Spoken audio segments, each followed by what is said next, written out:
Retirement के बाद जिंदगी कैसे चलेगी? नौकरी पूरी कर लेने के बाद आगे की जरूरतें कहां से पूरी होंगी? भविष्य को लेकर ऐसी चिंताएं सैलरीड क्लास लोगों के जहन में बनी रहती हैं। लोगों के इन सवालों का जवाब है कर्मचारी भविष्य निधि संगठन यानी EPFO, जो आपके भविष्य की सुरक्षा की गारंटी देता है। EPFO एक तरह से रिटायरमेंट प्लान है जिसे कर्मचारी भविष्य निधि संगठन मैनेज करता है।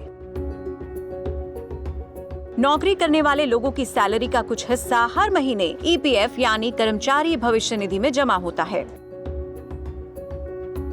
प्राइवेट सेक्टर में जॉब करने वाले लोगों के PF का प्रबंधन EPFO करता है। EPF पूरी तरह रिस्क फ्री है और इसका इंटरेस्ट भी आमतौर पर दूसरे किसी निवेश से ज्यादा होता है।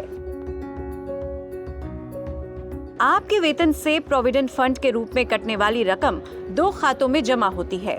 इसमें पहला प्रोविडेंट फंड यानी EPF और दूसरा पेंशन फंड यानी EPS है। EPS खाते में हर महीने अधिकतम 1,250 रुपए की रकम ही जमा की जा सकती है।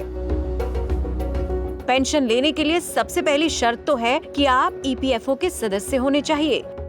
इसके लिए आपका कम से कम 10 वर्ष तक नौकरी करना अनिवार्य है। कर्मचारी की मौत होने के बाद पेंशन परिवारजनों को दी जाएगी। पेंशन के लिए आपका 58 साल का होना जरूरी है।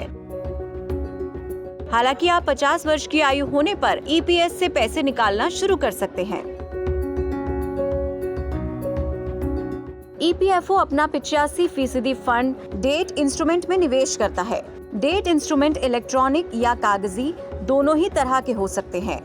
Bond, debentures, lease, bills of exchange, promissory note debt के उदाहरण हैं। वहीं 15% फंड एक्सचेंज ट्रेडेड फंड यानी ETF में निवेश किया जाता है। EPFO को सरकारी सिक्योरिटीज और इससे जुड़े इंस्ट्रूमेंट में निवेश करने की भी इजाजत है। EPFO को म्यूचुअल फंड्स और SEBI regulated exchange traded fund में भी निवेश की इजाजत है। आमतौर पर PF में कर्मचारी का योगदान हर महीने बेसिक प्लस DA का 12% है, लेकिन अगर कर्मचारी चाहे तो इस योगदान को बढ़ा भी सकता है। इसके लिए VPF यानी वॉलंटरी प्रोविडेंट फंड का विकल्प है, जो कि 12% से ऊपर के योगदान को कहा जाता है। VPF के तहत कर्मचारी चाहे तो PF में अपनी बेसिक सैलरी का 100% तक कंट्रीब्यूट कर सकता है।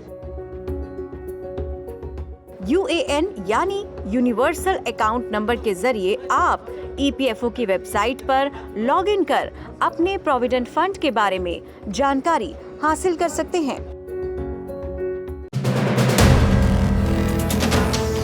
वीडियो पसंद आया तो हमें लाइक, कमेंट, शेयर और सब्सक्राइब जरूर करें।